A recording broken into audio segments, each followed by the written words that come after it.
السلام علیکم ورحمۃ اللہ وبرکاتہ. ڈیئر برادر اینڈ سسٹر، آج بہت دنوں کے بعد میں پھر سے آپ سب سے مخاطب ہوں. سب سے پہلے تو آپ سبھی کو رمضان مبارک. اور آئیے ہم آج کا ٹاپک دیکھ لیتے ہیں. آج کا ہمارا ٹاپک ہے کہ کیا رسول صلی اللہ علیہ وسلم سچے نبی تھے. بہت سے لوگوں کا یہ اعتراض ہوتا ہے کہ آپ صلی اللہ علیہ وسلم سچے نبی ہیں یا نہیں، اس کے دلائل کیا ہیں. تو آج ہم اس پر بات کرنے والے ہیں. یوں تو ہم سبھی جانتے ہیں کہ آپ صلی اللہ علیہ وسلم بچپن سے صادق اور امین ہیں، اور ان کے صداقت کے قصے شہر مکہ میں مشہور تھے اور سبھی ان کو سچا مانتے تھے. لیکن وہ اپنے دین میں کتنے سچے تھے، یا وہ جو دین لے کر آئے تھے وہ کتنا برحق تھا، اس کے حوالے سے ہم یہاں پہ مختصراً بات کریں گے. کچھ پوائنٹس ہم رکھیں گے.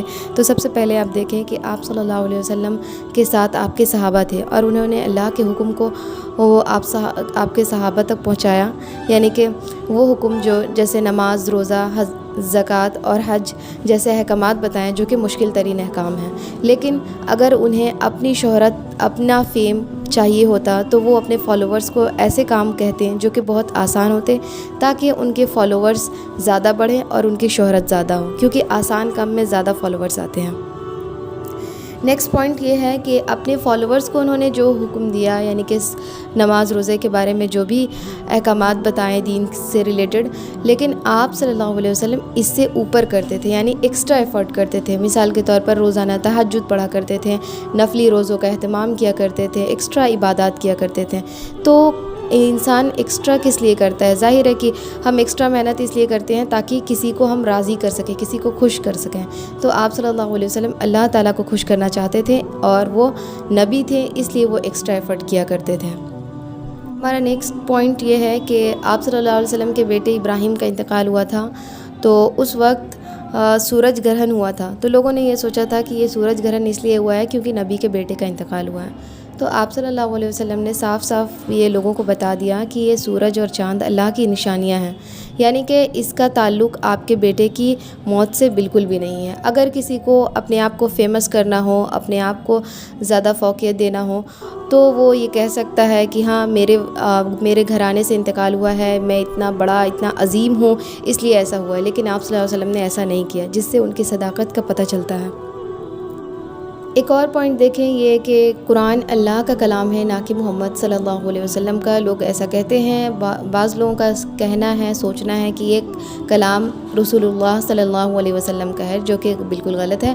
تو دیکھیں، اگر یہ کلام آپ صلی اللہ علیہ وسلم کا ہوتا، یا اس کتاب کو آپ نے لکھا ہوتا، تو اس میں نا حضرت عائشہ، سورہ فاطمہ، سورہ عائشہ، سورہ خدیجہ، سورہ ابو بکر، اس طرح کی صورتیں ہوتی جو کہ ان کے خاندان سے نسبت رکھ رہی ہوتی. لیکن آپ دیکھیں گے کہ قرآن میں سورہ مریم ہے، سورہ نوح، سورہ یوسف، یعنی کہ انبیاء کرام پچھلے لوگوں کی پر یہ ساری صورتیں مبنی ہیں. یعنی کہ یہ اللہ کا کلام ہے، اور نبی صلی اللہ علیہ وسلم نے اسے نہیں لکھا ہے، وہ سچے ہیں.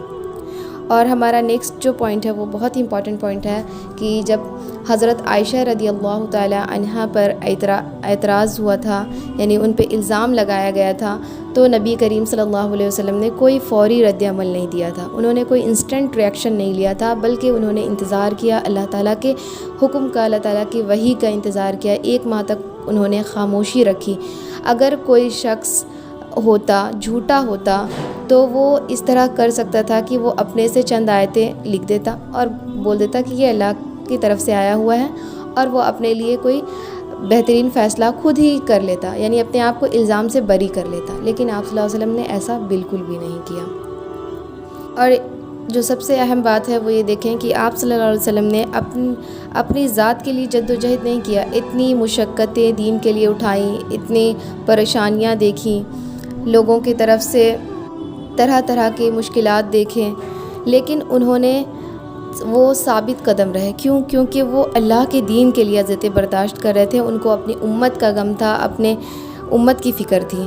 اور یہ دیکھیں کہ دنیا پرست جو لوگ ہوتے ہیں نا، ان کا یہ سوچ، ان کا یہ خیال ہوتا ہے کہ آئی، می اینڈ مائی سیلف. وہ اپنی ذات کو بہت زیادہ ہائی لائٹ کرتے ہیں، اپنی ذات کو بہت زیادہ فوقیت دیتے ہیں، اور اپنے بارے میں ہی زیادہ خیال کرتے ہیں، اپنی عیش و آرائش اور آرام کا.